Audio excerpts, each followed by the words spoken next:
मुंबईच्या माहीम परिसरात एक जुनी चाळ आहे.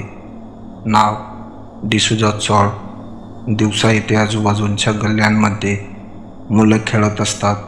म्हातारी लोक दारात बसून गप्पा मारत असतात.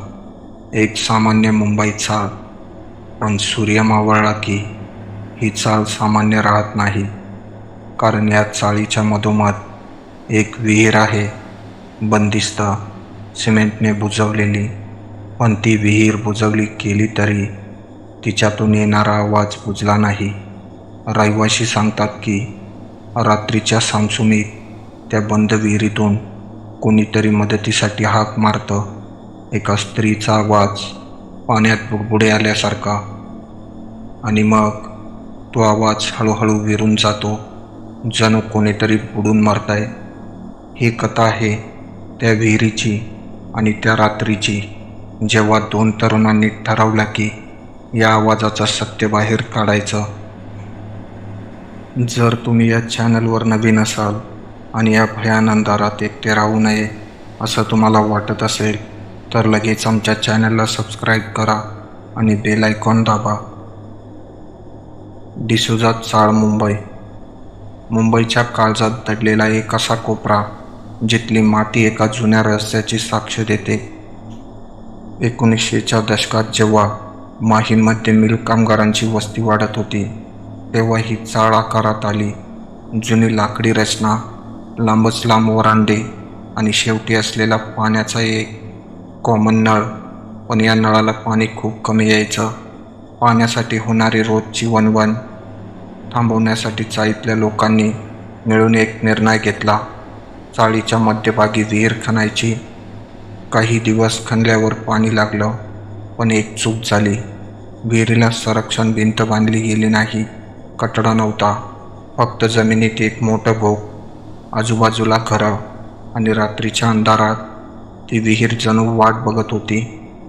एका रात्री एक बाई, चाळीतच राहणारी, तहान लागली म्हणून विहिरीवर पाणी भरायला गेली. रात्रीचे 2 वाजले होते. अंधार होता. तिचा पाय घसरला आणि ती विहिरीत कोसळली. तिने रात्रभर हाका मारल्या, मदतीसाठी ओरडली, पण खोल विहिरीतून येणारा आवाज वरपर्यंत पोचला नाही. सकाळपर्यंत ती बुडून मरण पावली होती. दुसऱ्या दिवशी तिचा मृतदेह विहिरीत सापडला. तिचं कुटुंब लगेच ती चाळ सोडून गेलं. विहीर कायमची बंद करण्यात आली, पण ती बाई, ती कुठे गेली नाही. रहिवासी सांगतात की त्या दिवसापासून रात्रीच्या वेळी त्या बंद विहिरीतून आवाज येतो. कोणीतरी पाण्यात तडफडतंय, हाका मारतंय. आणि केवळ आवाजच नाही, अनेकांनी एक आकृती पाहिली आहे. एक बाई, ओली साडी नेसलेली, चाळीच्या वरांड्यातून चालत जाणारी आणि मग विहिरीजवळ पोचताच गायब. करण, वय 22, मुंबई विद्यापीठात मास कम्युनिकेशनचा विद्यार्थी. त्याचा एक यूट्यूब चॅनल होता. शहरातल्या हॉन्टेड जागांची डॉक्युमेंटरी बनवणं हा त्याचा छंद. एके दिवशी त्याने डिसूजा चाळबद्दल इंटरनेटवर वाचलं.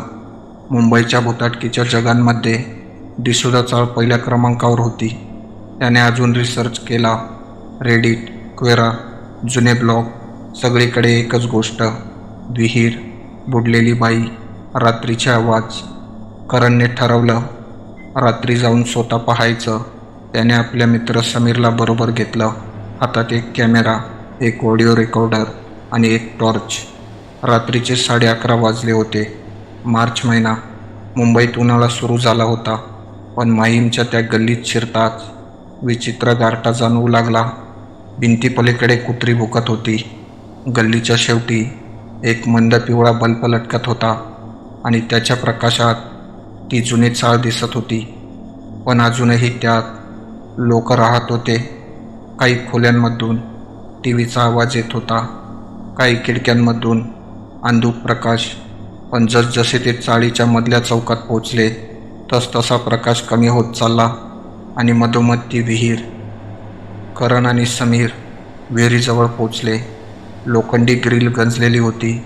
विहिरीवर सिमेंटचं जाड आवरण, अनेक वर्षापूर्वी बुजवलेलं. त्यावर धूळ साचली होती. पण एक गोष्ट विचित्र होती. त्या धुळीवर काहीतरी ओलं होतं. जणू नुकतंच कोणीतरी पाणी शिंपडून गेलं होतं. करणने कॅमेरा ऑन केला. रेकॉर्डिंग सुरू केलं. आम्ही डिसुजा चाळीत आहोत. माहीम, मुंबई. ही आहे ती विहीर जिच्याबद्दल लोक सांगतात की. आणि तेवढ्यात एक आवाज विहिरीच्या आतून, खालून, खूप खोलावरून, जणू पाण्यातून कोणीतरी हाक मारत होतं. शब्द स्पष्ट नव्हते, पण आवाज स्पष्ट होता. एका स्त्रीचा घशात पाणी गेल्यासारखा. करण गोठला. समीरने टॉर्च विहिरीच्या दिशेने रोखला, पण विहीर तर बुजलेली होती. आत काहीच दिसत नव्हतं. मग विहिरीच्या कडेला असलेल्या सिमेंटवरून पाण्याचे थेंब गळू लागले, एक एक करत. आधी हळू, मग वेगाने, जणू विहिरीच्या आतून पाणी वर सरकत होतं. आणि मग त्या पाण्याच्या थेंबांमध्ये पावलांचा आवाज. कोणीतरी चालत येत होतं. वरांड्यातून पावलं ओली होती. प्रत्येक पावलासोबत जमिनीवर पाण्याचा आवाज. समीरने मागे वळून पाहिलं. वरांड्याच्या शेवटच्या टोकाला एका स्त्रीची आकृती. ओली साडी, विस्कटलेले केस. चेहरा अंधारात होता, पण ती हळूहळू त्यांच्या दिशेने येत होती. थांबा, पुढे काय झालं हे ऐकण्यापूर्वी जर तुम्ही या चॅनलला अजून सबस्क्राईब केलं नसेल तर आत्ताच करा. ती आकृती जशी जशी जवळ येत होती तसतसा करणच्या अंगावरचा काटा वाढत चालला होता. तिचे पाय जमिनीला टेकत नव्हते. ती जणू हवेतून सरकत होती. ओली साडी फरशीवर रांगत होती आणि तिच्या तोंडातून तोच आवाज, खोल पाण्यात बुडबुडे उठल्यासारखा. समीर ओरडला. करणने कॅमेरा पकडून ठेवला, पण त्याचे हात थरथरत होते. ती आकृती विहिरीच्या अगदी जवळ आली. तिने आपला हात वर केला, विहिरीच्या दिशेने. जणू तिला आत जायचं होतं, जणू तिला बाहेर यायचं होतं, दोन्ही एकाच वेळी. आणि मग ती गायब झाली. हवेत फक्त पाण्याचे थेंब राहिले. विहिरीवरचं ते ओलट डाग अजून ओलं झालं. आणि विहिरीच्या आतून एक शेवटचा आवाज आला, वाचवा, मला वाचवा. करण आणि समीर तिथून पळाले. धडपडत, श्वास फुलून, पाय घसरत चाळीच्या बाहेर येऊन ते मोटारसायकलजवळ पोचले. तेव्हा करणच्या लक्षात आलं, रेकॉर्डर अजूनही चालू होता. दुसऱ्या दिवशी त्याने रेकॉर्डिंग ऐकलं. त्यात त्याच्या आणि समीरच्या आवाजाव्यतिरिक्त एक तिसरा आवाज होता, स्पष्ट. एक स्त्री खोल पाण्याखालून येत असल्यासारखी. ती म्हणत होती, मी अजून इथेच आहे, मला बाहेर काढा. करणने नंतर एका जुन्या रहिवाशाची भेट घेतली. आजीबाई, जवळपास 80 वर्षाच्या. त्यांनी सांगितलं, ती बिचारी रात्री पाणी भरायला गेली होती. तिचं नाव मला आता आठवत नाही, पण ती खूप मेहनती होती. त्या रात्री तहान लागली होती, विहिरीवर गेली आणि परत आलीच नाही. तिचं कुटुंब ती चाळ सोडून गेलं, पण ती इथेच राहिली. आणि आजही डिसुजा चाळीत राहणारे लोक सूर्यास्तानंतर विहिरीजवळ जात नाहीत. काही जण रात्री वरांड्यातून चालताना ओले पावलांचे ठसे पाहतात. काहींना पाण्याच्या थेंबाचा आवाज येतो. आणि काही जण तर असंही सांगतात की अमावस्येच्या रात्री ती बाई परत येते, विहिरीपाशी उभी राहते आणि हळूच म्हणते, मला बाहेर काढा. तर मित्रांनो, ही होती डिसुजा चाळ, माहीम, मुंबईच्या मध्यभागी असलेली एक भयकथा.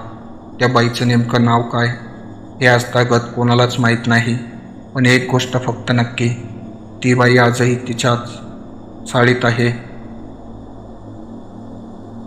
पुढील धडकी भरवणाऱ्या भयकथा तुमच्यापासून दूर राहू नये म्हणून आत्ताच बेल आयकॉन दाबा. आणि हो, माहीममध्ये जात असाल तर डिसुजा चाळ बघायला जाऊ शकता, पण दिवसा, रात्री नको. कारण विहिरीचं तोंड बुजवलं तरी आवाज बुजत नाही.